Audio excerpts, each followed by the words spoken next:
अस्सलाम वालेकुम स्टूडेंट्स। आज के इस लेक्चर में मैं ग्रेविटेशनल पोटेंशियल के दो क्वेश्चन कराऊंगा। अक्सर बच्चों को ग्रेविटेशनल पोटेंशियल के जब ग्राफ गिवन होते हैं तो उससे रिलेटेड जो कैलकुलेशन करनी पड़ती है उसमें मसले आते हैं। तो वो बार बार पूछ रहे होते हैं कि जी इन चीज़ों का क्या सोल्यूशन है। तो इसलिए मैंने सोचा कि मैं आपको दो क्वेश्चन सॉल्व करा लेता हूँ, उससे आपको काफ़ी हद तक आइडिया हो जाएगा। ठीक है, तो सबसे पहला क्वेश्चन 1 पे चलते हैं। इसका पार्ट है डिफाइन ग्रेविटेशन पोटेंशियल एट ए पॉइंट। बहुत सिंपल सा काम है, आपको भी इसकी डेफिनेशन आनी चाहिए। ग्रेविटेशन पोटेंशियल क्या होता है? Work done to bring a unit mass from infinity to a point inside gravitation field. ठीक है, लिखने में इतना टाइम नहीं जाया करूंगा, लेकिन मैं जल्दी जल्दी लिख भी देता हूँ। Work done to bring a unit मास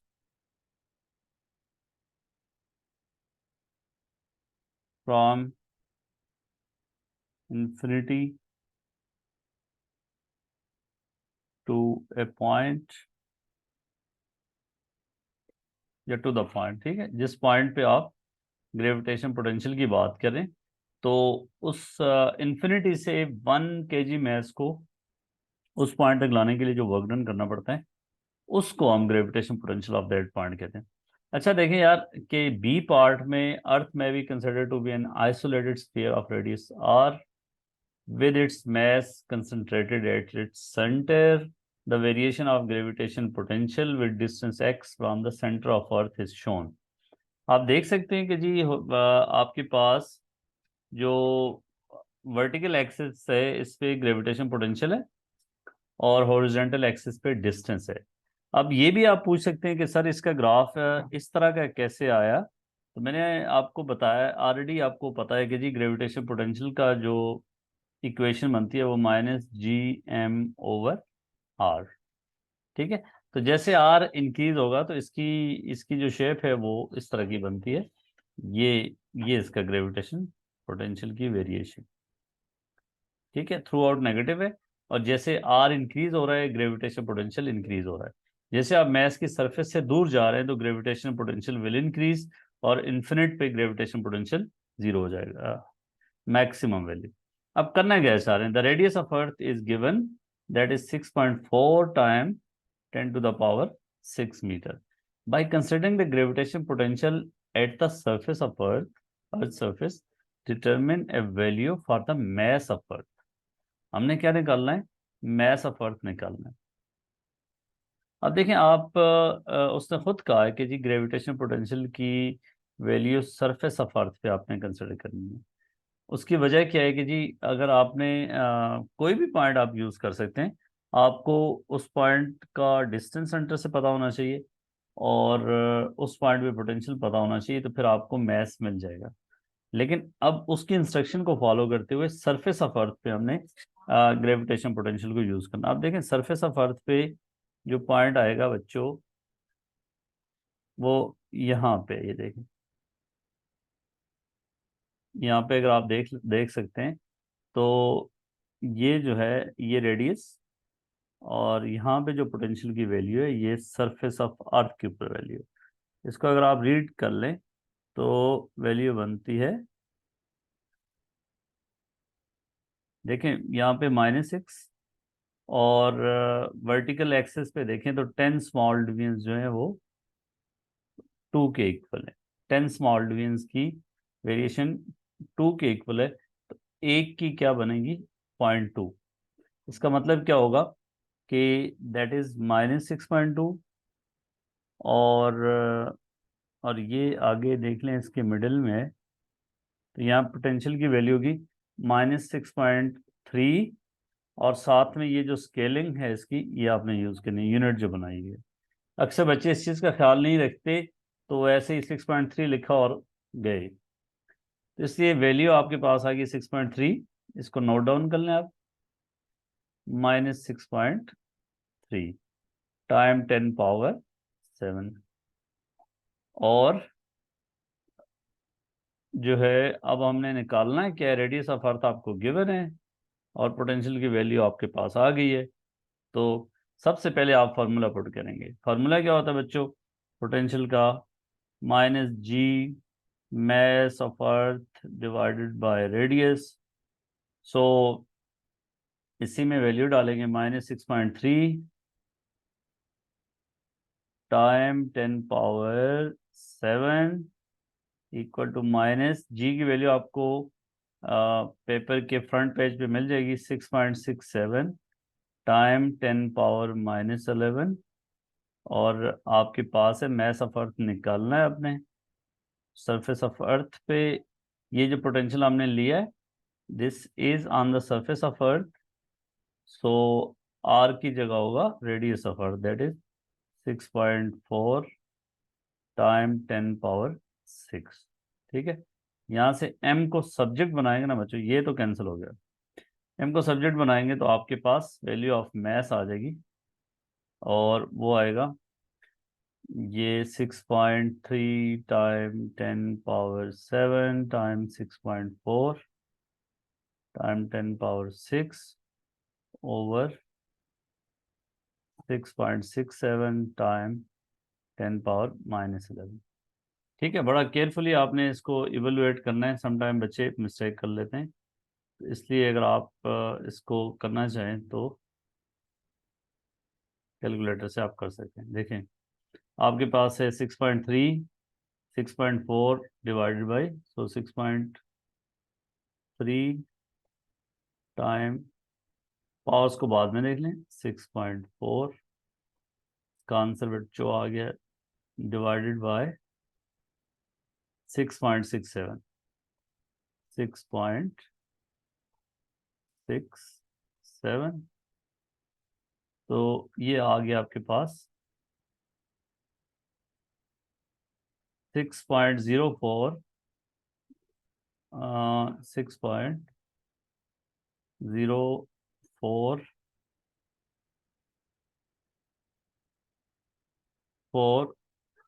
4 और इसको हम लिख सकते हैं 5। अभी मैं आपको बताता हूँ सिग्निफिकेंट फिगर्स कितने लेंगे।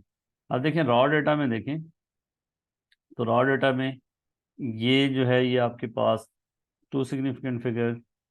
बाकी इसमें और क्या चीज़ गिवन है जो हमने यूज़ किए, और देख लें पोटेंशियल भी आपको 2 सिग्निफिकेंट फिगर में ही गिवन है। तो आपने आंसर देना है 2 सिग्निफिकेंट फिगर में, तो ये 6.0 आ जाएगा। 6.0 राउंड ऑफ अपने करना है। अब देखें 7 + 6 13 और ये नीचे वाली पावर ऊपर जाके ऐड हो जाएगी 7 + 6 13 + 11। तो ये क्या बनेगा 10⁻24 kg। ये मैस ऑफ अर्थ है। ठीक है, अब 3 मार्क्स आपके यहाँ तक पूरे हो गए। उसके बाद बच्चों कहता है a meteorite is at rest at infinity. The meteorite travels from infinity towards the earth. Calculate the speed of the meteorite when it is at distance of 2r above the earth surface. ये बड़ी important बात है कि देखिए ये earth surface है, इसमें अक्सर बच्चे कंफ्यूज हो जाते हैं। उससे क्या है distance of 2r from the earth surface. जब बच्चों ये डिस्टेंस 2r होगा तो सेंटर से कितना हो जाएगा? That's good, that is 3r। और इन्फिनिटी से एक मैस आ रहा है मेटेरॉइड जो इस पॉइंट से इस पॉइंट तक आ रहा है। यहाँ पे हमने उसकी क्या निकालनी? स्पीड निकालनी। अब देखो बच्चों जब ऊपर से नीचे आएगा इन्फिनिटी से ये मैस तो क्या हो रहा होगा? इसकी स्पीड इंक्रीज हो रही होगी। ठीक है, पोटेंशियल एनर्जी इसकी कम हो रही होगी, काइनेटिक एनर्जी आपकी ज्यादा हो रही होगी। ठीक है, तो यहाँ पे प्रिंसिपल क्या लगेगा? Loss of potential energy, gain of kinetic energy. So gain of kinetic energy E K is equal to loss of E P potential energy. अब पोटेंशियल एनर्जी का लास्ट बच्चों क्या होता है? वो होगा, यहाँ पे हमें ग्राफ दिया हुआ है। ठीक है, ये यहाँ पे हम सरफेस के ऊपर हैं, ये सरफेस से 1 आ रहा है, यहाँ सरफेस से 2 आ रहा है। हमने देखना है इस पॉइंट पे पोटेंशियल क्या है। ठीक है, इसको अगर आप देखें बच्चे तो ये -2.1 टाइम 10 पावर 7 है, -2.1 टाइम 10 पावर 7। और इन्फिनिटी पे पोटेंशियल क्या होता है, 0 होता है। तो अब चेंज इन पोटेंशियल एनर्जी जो होगा वो क्या होगा, that is equal to m time change in potential.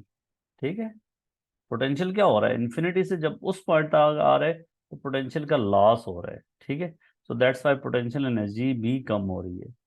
So M time change in potential आपने इस्तेमाल करना है। सो अब लॉस के लिए, अब पोटेंशियल में कितना लॉस आया है वो हम देख लेते हैं। वो होगा बच्चों मैस। अब उसका मैस हमें नहीं गिवन, मैस की जरूरत इसलिए नहीं है, यहाँ पे गेन इन काइनेटिक एनर्जी क्या होगा, टॉप पे रेस्ट पे था और वहां हमने स्पीड निकालनी है। So that is loss of gain of kinetic energy is equal to, ये मैथ्स बच्चों इससे कैंसिल हो जाएगा। ये बहुत आपने केयरफुली देखना है। तो 1/2 v² is equal to change in potential या लॉस इन पोटेंशियल। अब लॉस इन पोटेंशियल क्या होगा, आपके पास क्या है, स्टार्ट में पोटेंशियल आपके पास 0 है और यहाँ पे पोटेंशियल की ये वैल्यू है। ठीक है, अब 0 से जब इस पे वैल्यू कोई जाती है तो लॉस क्या होता है, loss of potential will be equal to 2.1 time 10 power 7। ठीक है, it's very important. So 2.1 time 10 power 7 बच्चों, और v की वैल्यू इधर आके मल्टीप्लाई हो जाएगी, सॉरी 2 की, तो v² हो जाएगा 2 टाइम 2.1 टाइम 10 पावर 7। सो इसका स्क्वायर रूट ले लें एंड पे, तो आपके पास स्पीड आ जाएगी। और स्पीड की वैल्यू जो आपके पास बननी चाहिए वो भी स्टैंडर्ड उसके अंदर ही बनेगी। यूनिट आपने सिग्निफिकेंट फिगर के अंदर देना है, और इसको भी 2 सिग्निफिकेंट फिगर के अंदर ही आपने आंसर देखना है, क्योंकि डेट देना है, क्योंकि डाटा जो है आपका 2 सिग्निफिकेंट फिगर में है। तो अगर मैं इसको कैलकुलेट करूं तो ये आपके पास आंसर आता है 6.5 टाइम 10 पावर 3 मीटर पर सेकेंड। ठीक है, दिस इज स्पीड। तो मुझे यकीन है कि आपको ये बात समझ आ गई होगी कि जब आपको पास पोटेंशियल का ग्राफ दिया गया होता है, वहां से चेंज इन पोटेंशियल एनर्जी निकालनी हो तो mass time change in potential होता है। ठीक है, इसमें बेसिक आइडिया ये यूज हुआ है कि change in potential energy delta E P जो होता है that is mass time change in potential. ठीक है, और अगर चेंज निकालना होता है तो change is final minus initial.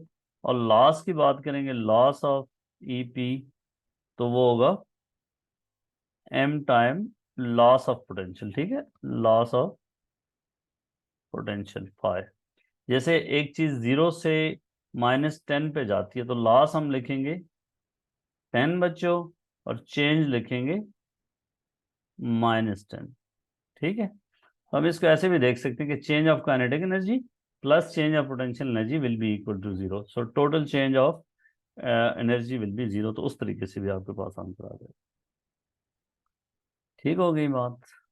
और डिस्टेंस पोटेंशियल में सेंटर से लेते हैं, तो इसलिए उसने इस बात में अक्सर बच्चे कंफ्यूज हो जाते हैं कि ये 2r है, और वो आके सीधी गलती ये करते हैं कि 2r पे पोटेंशियल यूज कर लेते हैं यहाँ पे। तो उसने कहा सरफेस से 2r पे, सरफेस से 2r का मतलब है इस पॉइंट पे, इसका मतलब सेंटर से कितना होगा, 3r होगा। ये इंपॉर्टेंट चीज। ठीक है, इस पॉइंट पे।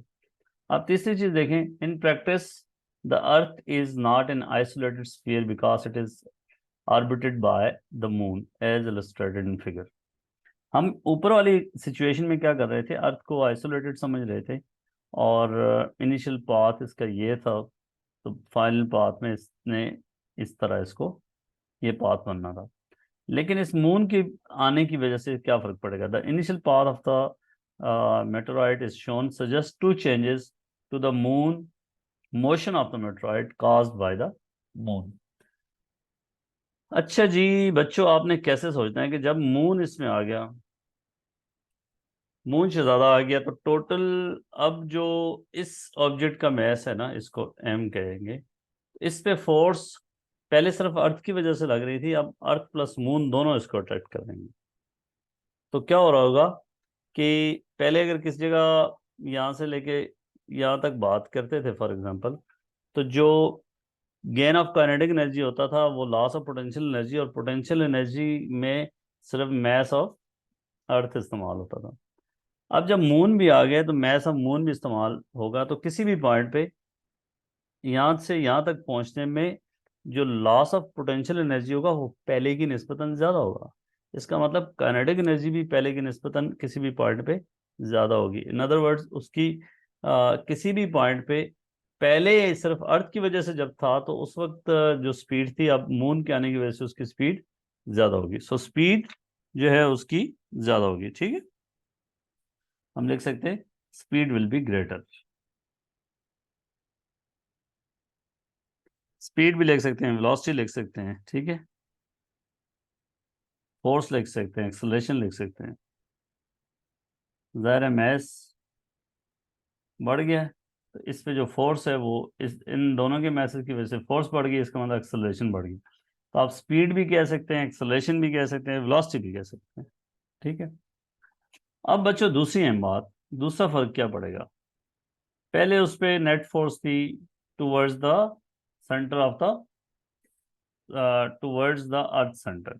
ठीक है, सो बच्चों अब क्या होगा कि जब इस पे ये मून आया है तो मून की वजह से उस पर क्या फर्क पड़ेगा। फोर्स की डायरेक्शन पहले ये थी, अब फोर्स की डायरेक्शन जो है लेट्स से ये अर्थ की वजह से डायरेक्शन ऑफ फोर्स है। मून का सेंटर यहाँ पे इस पॉइंट पे देखें तो मून की वजह से ये फोर्स होगी एफ अर्थ। तो नेट फोर्स की डायरेक्शन अब चेंज हो जाएगी। तो हम ये कह सकते हैं क्या कि इट डेविएट्स और bends from the straight line.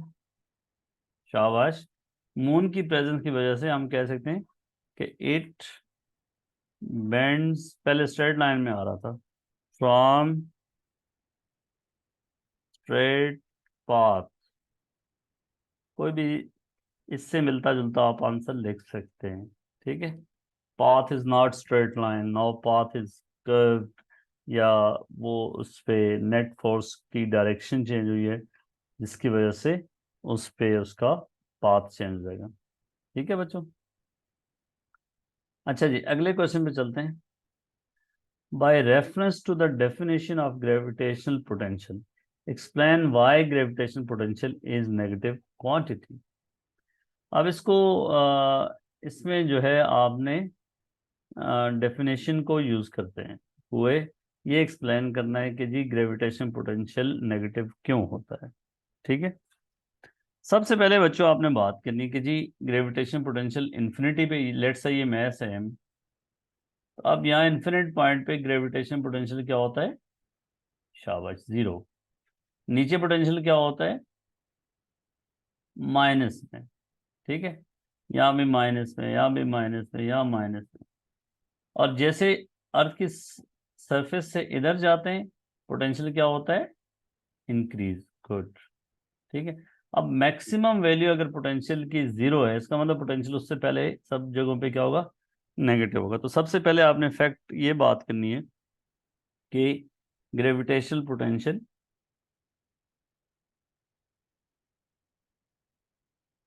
Potential at infinity is defined,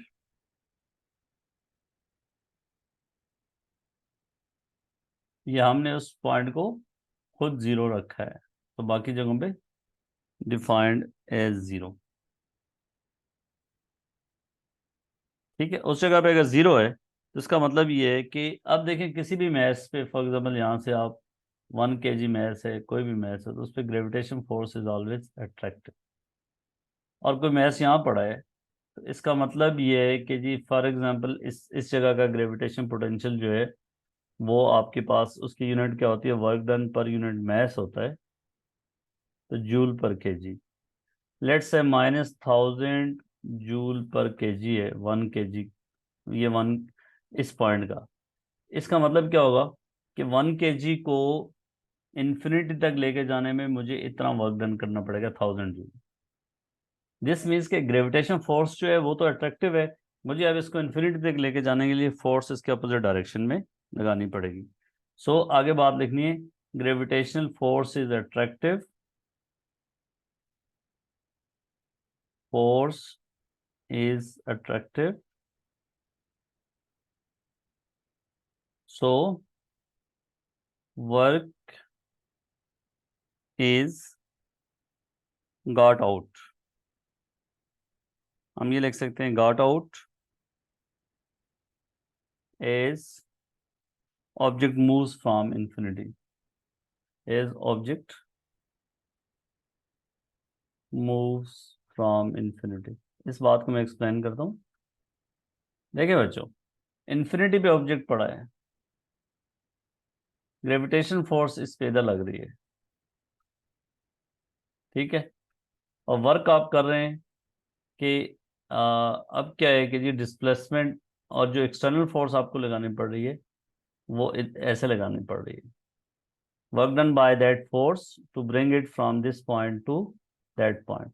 तो इससे हम कहेंगे कि जी वर्क जो है वो गॉट आउट हुआ है, ठीक है, as the object is moving from infinity to that point. In other words हम ये कह सकते हैं कि ग्रेविटेशन पोटेंशियल नेगेटिव होने का मतलब ये है कि अर्थ के अर्थ के फील्ड में कोई भी ऑब्जेक्ट होगा, वो अर्थ के अंदर ट्रैप है, उसके फील्ड के अंदर, उसको इन्फिनिटी तक लेके जाने के लिए मुझे इतना वर्क डन करना पड़ेगा, ठीक है।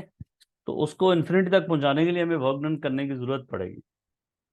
ये तो चलें फैक्चुअल चीज थी जो आपको सबको पता है, कोई मसले वाली बात नहीं। अब बात करते हैं कि two stars and B have their surfaces separated by this distance. You can see in the diagram, this star A, this is star B, and this much is the distance between their surfaces. Point P lies on the line joining the centers of two stars. Okay, the distance x of point P from the surface of the star A may be varied, or variation with distance x of the gravitation potential at point P is shown. देखिए ये gravitation potential का graph है बच्चों, और आपको बताया गया हुआ है क्लासेस में कि ये ग्राफ ऐसा क्यों बनता है, ठीक है। अब देखें, दोनों मैसेज की वजह से किसी भी पॉइंट पे इन दोनों मैसेज की वजह से जो है वो पोटेंशियल होगा, और दोनों मैसेज का अगर ग्रेविटेशन पोटेंशियल प्लॉट करके उसको नेट प्लॉट करें, इस पर मेरी वीडियो है लादा, वो भी आप देख सकते हैं कि जी how to plot net gravitation potential due to two masses. तो आपको ये साइंस समझ आ जाएगी कि वाई दिस, ये कर्व इस तरह की क्यों है, ठीक है। राइट नाउ हमारा ये फोकस नहीं है कि हम इसको ये अंडरस्टैंड करते रहें कि ऐसी क्यों है। अब देखें वर्टिकल एक्सिस पे potential, potential through out negative, यहाँ पे देखें कि सबसे पोटेंशियल जो है -10 टाइम 10⁻8 है, फिर देन द पोटेंशियल इंक्रीजेज, यहाँ पे मैक्सिमम हो जाता है क्योंकि potential is the scalar quantity, -10 is smaller than for example -4, सो सबसे मैक्सिमम हो जाता है, फिर पोटेंशियल जो है वो कम होके यहाँ पे सबसे लीस्ट हो जाता है इसकी सरफेस पे, ठीक है। अच्छा बच्चों, अब करना क्या चाह रहे हैं हम, a rock of mass 180 kg moves along the line joining the centers of two stars from star A to star B। एक मैस है जी बच्चों, वो इस जगह से ना इसकी सरफेस से, ए की सरफेस से बी की सरफेस तक मूव करता है, ये इसको ये समझ लें। दैट मूव्स, इसका मैस हमें गिवन है, from the surface of star A to the surface of star B. Okay जी, और उसकी ख्वाहिश क्या एग्जामिनर की, use data from this figure to calculate the change in kinetic energy of the rock when it moves from point x equal to 0.1 time 10⁻12। 0.1 आप देख लें कहाँ पे, ये देख इस जगह से, दैट इज 0.1, इस जगह से इसकी सरफेस से मूव करता है, और दूसरी साइड पे बच्चों जाता है ये 1.2 टाइम 10⁻12। और 1.2 टाइम 10^12 क्या है, वो ये पॉइंट है। तो क्या हो गए, इस जगह से ये मास मूव करता है टू दैट पॉइंट, और we have to find change in kinetic energy. ठीक है बच्चों। अच्छा जी, अब आपको क्या गिवन है, पोटेंशियल का ग्राफ गिवन है। चेंज इन काइनेटिक एनर्जी होती है, अगर आपको फाइनल और इनिशियल वेलोसिटीज पता हो तो फिर उससे भी निकाल सकते हैं, लेकिन यहाँ पे तो वेलोसिटीज हैं नहीं, फिर क्या करेंगे, फिर आपने कैसे सोचना है। अच्छा, अब आपके जहन में एक सवाल आना, फौरन से आइडिया आएगा कि मुझे इन दो पॉइंट्स के ना फाइनल और इनिशियल के पोटेंशियल्स पता है। देखें, यहाँ पे भी पोटेंशियल पता है, पॉइंट 1 पे पोटेंशियल पता है, ये है बच्चों, और फाइनल पॉइंट पे पोटेंशियल पता है ये। तो मुझे चेंज इन पोटेंशियल पता है। अब फौरन आपके जहन में ख्याल आना चाहिए कि जब चेंज इन पोटेंशियल पता हो, मैथ से मल्टीप्लाई करते हैं तो चेंज इन पोटेंशियल एनर्जी आ जाता है। और चेंज इन काइनेटिक एनर्जी निकालने का मतलब ये है कि अगर आपको चेंज इन पोटेंशियल एनर्जी आ जाएगा तो वहां से चेंज इन काइनेटिक एनर्जी पता चल जाएगा। और ये भी पूछना चाह रहा है कि चेंज इज इंक्रीज और डिक्रीज।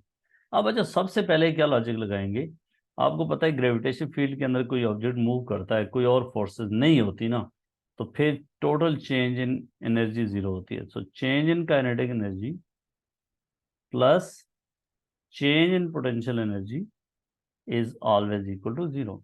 हम क्या कह सकते हैं, change in kinetic energy is equal to negative change in potential energy. ठीक है।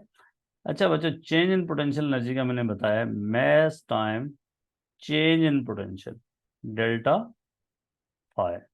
डेल्टा फाई क्या होगा, चेंज हम निकालते हैं तो final potential minus initial potential, M potential F minus potential I. ठीक है, that will be equal to change in kinetic energy. अब बच्चों मैस कितना है, 180 टाइम पोटेंशियल बाद में कितना है, यहाँ आप ग्राफ से कंसल्ट करें। बाद में बच्चों पोटेंशियल है 1.2 पे, आप देखें तो ये बनती है -14 टाइम 10^8। सो -14 टाइम 10^8 माइनस इनिशियल पोटेंशियल के लिए दोबारा आप यहाँ पे आए, पॉइंट 1 पे पोटेंशियल बनता है ये -10 टाइम 10^8।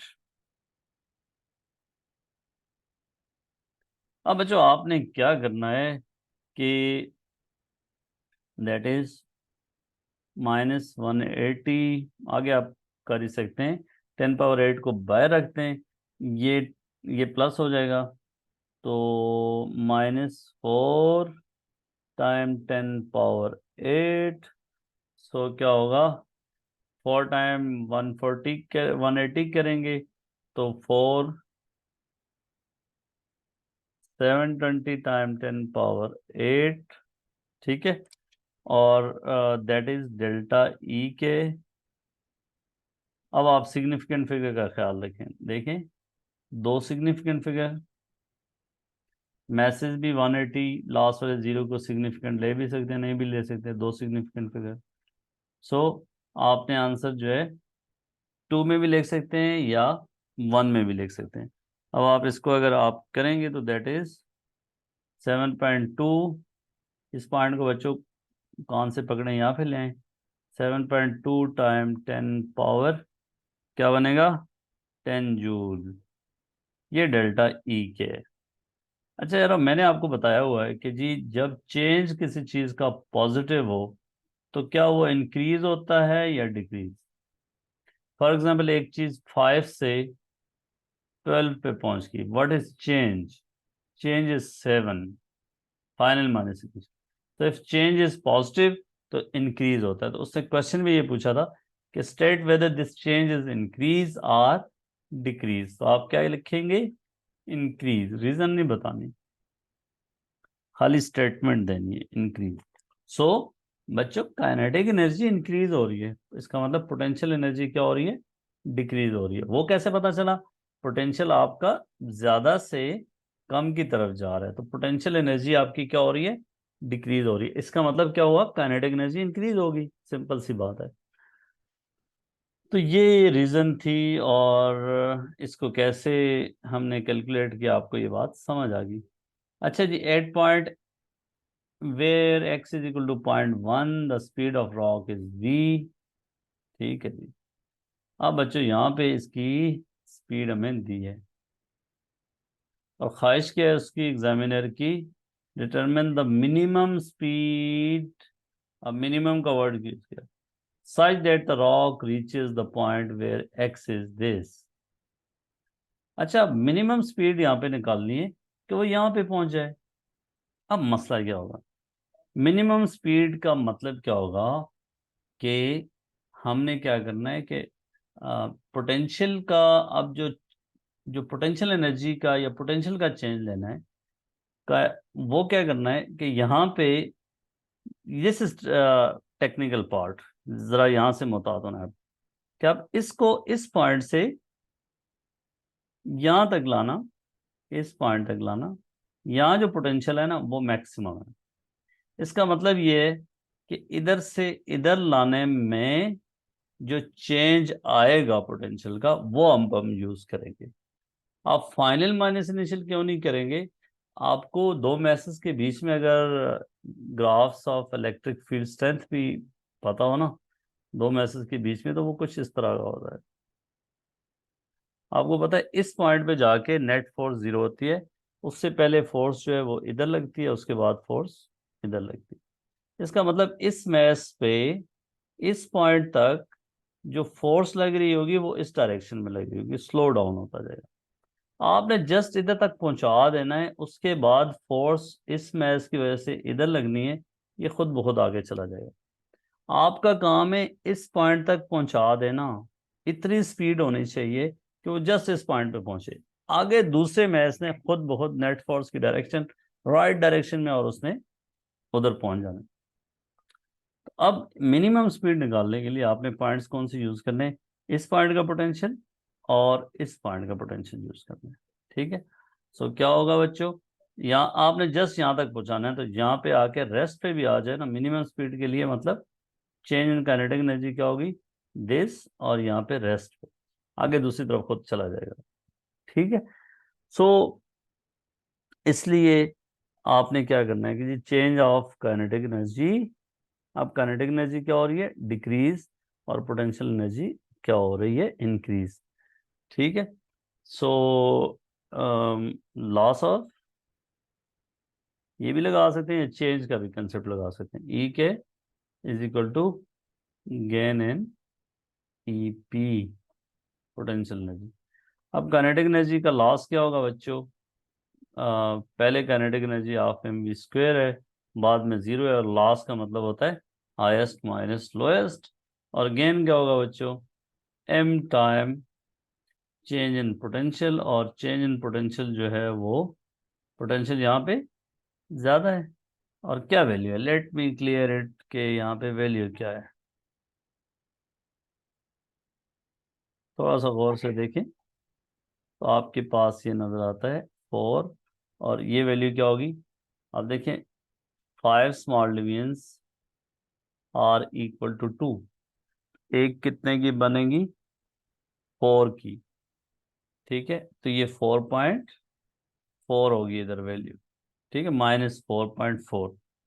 सो बच्चों, -4.4 इधर है, और यहाँ पे इस जगह पे है -10।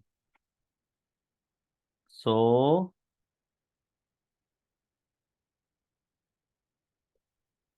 -4.4 minus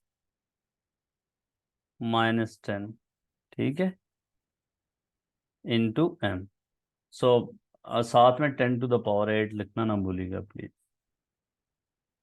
maths cancels, so V square will be equal to, ये बन जाएगा 10, 10 -4.4 क्या बनेगा, ये बनता है आपके पास 3.3, और फाइनल जब आप स्क्वायर रूट ले लेंगे तो ये बना 10 - 4.4 टाइम 10⁸